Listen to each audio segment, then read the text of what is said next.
Our buddy Josh Pate put out a very interesting list. And God bless you, Josh Pate, for putting this out in July. This is what we need, Pate. Proud of you, man. He put out his top 15 college football programs over the next 3 years. So before we dive into the list, this is how he kind of defined a program. He said it's a rolling multi-year blend of your on-field record, so your results, your recruiting and your portaling, so your talent acquisition. He also mentioned your player evaluation and player development, the resources your program has. I believe he said no poverty programs in the top 15. And he also mentioned the words synergy and culture. Here are the rankings. Georgia at 1, Bama at 2, Ohio State at 3, Oregon at 4, Texas at 5, Florida State at 6, Notre Dame at 7, Oklahoma checks in at number 8, followed by Michigan at 9, Texas A&M at 10, LSU at 11, Tennessee at 12, Miami Hurricanes at 13, Clemson at 14, and Penn State at 15. Ted, we could spend a lot of time on this list, man, but let's start here. What did you think about OU being at 8? It's about what I expected. I don't It agree with it, but it feels it feels like Pate is higher on OU than a lot of people, right? Just with kind of the conversation around OU right now going into the SEC, him having them as the 8th best program over the next 3 seasons. I feel like he's showing, I think he's showing more respect to what Oklahoma football is than several other people that cover the sport. yeah, I think that's fair. Um, I I think you got to have Georgia 1. I think I would put Ohio State 2. I think I would put Oregon 3, and then I would put Alabama 4. And the reason I know what I'm getting from Georgia, I know what I'm getting from Ohio State, I know what I'm getting from Oregon. I mean, Alabama, I I think it's hard to DeBoer's going to do fine, I think, but I don't know if they stay where Alabama has been. I mean, that's an unknown to me. Over the next 3 years, I mean, that of the teams that I just listed, doesn't that kind of feel like the most unknown quantity going in? I mean, I I have so many thoughts on this list because I'm trying not to get too caught up in the results of the last couple seasons because this is a projection right. ultimately. And that's why, Ted, it took me a while. I was staring at it. I was looking at that 3 next to Ohio State's name. I was looking at that 9 next to Michigan's name. And I was going, Michigan just won the national title. They have Yeah. beat the hell out of Ohio State, what, 3 years in a row. But then you come to the realization Jim Harbaugh's gone. Yeah. And he took a lot of that staff with him. And so I think that component right there, who's going to dominate the Big Ten, I think that component is the biggest uncertainty on this list for me. Like, there's no doubt Ryan Day has done a really nice job at Ohio State, except for against Michigan. That's right. I mean, he's done a really, really nice job. They're recruiting and portaling at an extremely high level. My initial thought on the list was Oregon's getting too much respect because is Oregon really a top 5 program in college football over the next 3 years? They're going into a new conference. They're not familiar with the teams at all. And Dan Lanning has not exactly won the big games. When there's been on a lot on the line for him over the last couple of years, that team has not won games. So I know that they're recruiting really well. I know that Phil Knight seems determined to win a national title. I get all that, and I'm sure that factored into Pate's thinking here. But that was one that stood out to me. And I guess you could say all the same things about OU. New conference, a lot of unknown, but yeah, just seeing Oregon there,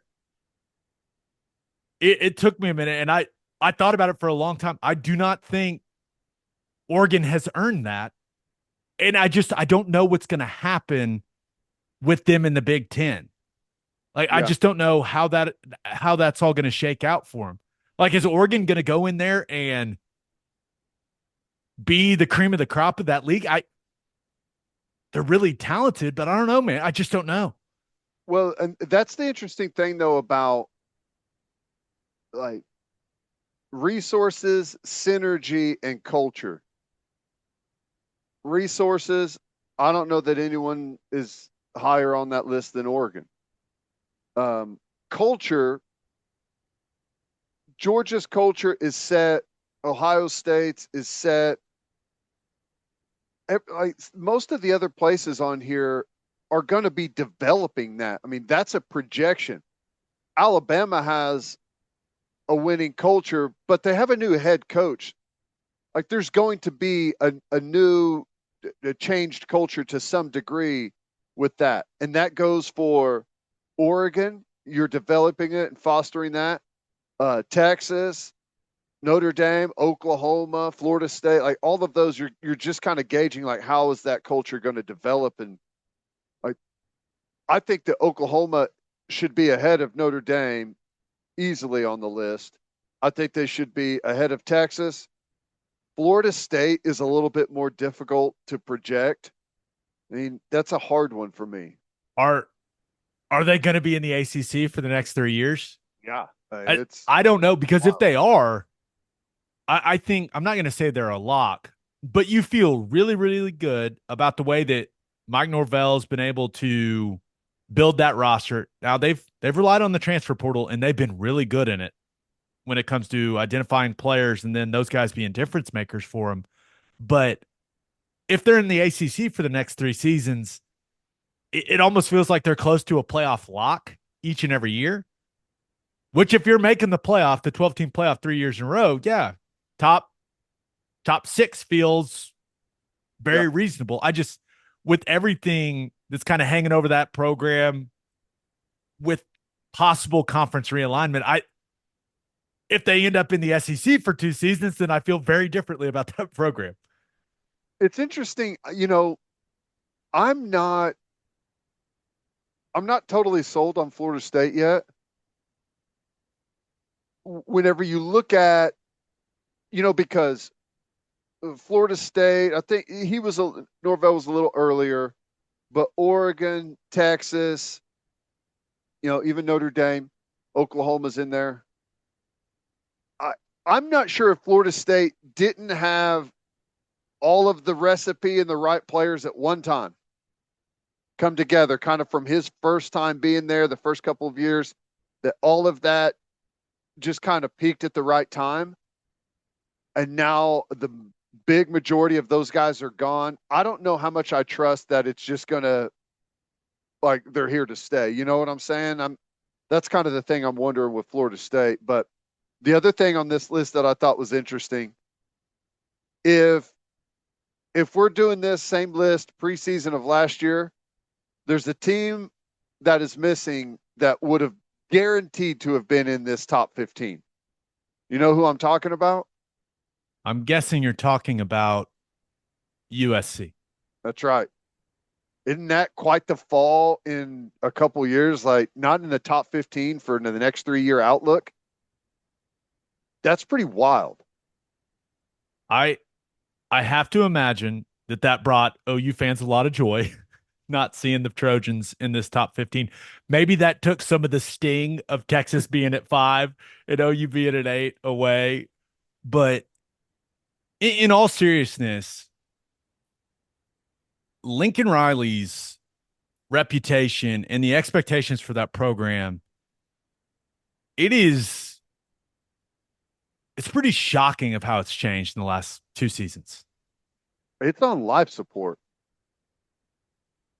If they don't have a good year this year, I assume his contract is all guaranteed. Yeah. That's my assumption. But if they don't have a decent first year in the Big Ten, and maybe he gets the 1 year to say, "Hey, we're in a new conference. We're adjusting to it. We gotta start recruiting different players, right? With how some of these other rosters are built." Like maybe you get that 1 year, but if it's another 7-win season for him, that seat gets really hot. And I think because as the seat is going to get hotter, the conversation around him is going to get louder and louder. Mm-hmm. So we'll see, but it is shocking that USC is nowhere to be found on this list for pay. I mean, he's got Clemson on there. They don't even take transfers. I don't know. And they're on the list at 14. I mean, can you be a top 15 team when your coach won't take transfers and it probably prevents you from really competing for the national title? I don't know, but Clemson's on the list and USC is not. And Miami's on the list. 5-7 and 7-6 under Mario Cristobal. That one was Pate must know something I don't. I think he's been down there and visited the program. I think he's gotten a look at, how they're operating and what everything that's going on there. But does that make him believe in it, or does that make him feel like obligated that he's got to put him on the list? I think it probably makes him believe in it. And there's also, let's be real, it does feel like if Mario Cristobal can't make it work at Miami, if Mr. Miami can't make it work, who's going to? I know. Now he needs to make some better game management decisions. Yeah. That's the thing, though, is like, how many times have we seen this cycle with Miami now? It's been going on for getting close to 20 years now. When's the last time you were thinking about Miami football and you went, damn, man, they got a squad? I mean, it's been 20 years ago. It's been a really long time. 20 years ago, man. They've had a couple of like one-off years, like every now and then, where you're like, okay, this could be it. But as far as like consistent, that's been one of the with the NIL era coming through, like that was one of the programs that you kind of pointed at and said, hey, if there's an avenue back, this is it. And it looked like that was going to be the case early on, but you better nothing. Billionaires don't like throwing money at problems that just nothing happens. You better get some return on that investment pretty quick, or it's going to dry up. And they're probably getting close to that point. Does it feel like the conversation around Notre Dame is as quiet as it's been in a long time? And Pate's got him 7th on their list. And I think you and I both really like Marcus Freeman. Yep. But them being I feel like them being outside of these top two conferences now with the SEC and the Big Ten, I feel like the conversation around Notre Dame is as quiet as I can remember it. Mm-hmm. I don't know. It's just strange. I haven't heard much about Notre Dame leading up to the season. It's more a conversation about these new teams that are heading into the Big Ten and the SEC and how they're going to fare and what's that is going to mean for their conferences and for the playoff picture. I don't know. It just feels like we haven't talked much about the Golden Domers. Maybe it's just us. I don't know. No, I think that's right. Maybe that's a good thing. I kind of work in the shadows a little bit. I don't know, but they got a good quarterback now. That's been a big problem for them over the years. Thought it was going to work better last year than it did. Started off in a good way, but kind of fizzled. But I mean, if they can't do it with Riley Leonard, I mean, it's going to be hard to improve on quarterback from that guy. So if they're going to make a run at it, this kind of feels like it's going to be a good opportunity for him, doesn't it? Yeah. I like Riley Leonard a lot. Now, we'll see how he's. Remember, he's rebounding from that injury, Right. from multiple injuries. We'll see how he looks physically to start the year. But anything else on the list really stand out to you? A&M at 10 clearly catches a lot of people's attention. Maybe Pate just thinks Mike Elko is a hell of a football coach, and that change with the amount of, because they still have a ton of talent on that roster, right? Maybe you think that change is going to be, a game changer for that program. I don't know. It's hard to believe. They're putting together a good recruiting class.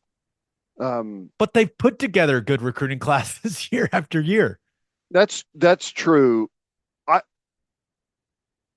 I'm inclined to believe more in Texas A&M today than I have at any other period. They've got a football coach there Yeah. now. No, They don't have a personality. They have a football coach, and that is that's what they need. And he's putting together a good recruiting class. They're going to have their defense is loaded with talent.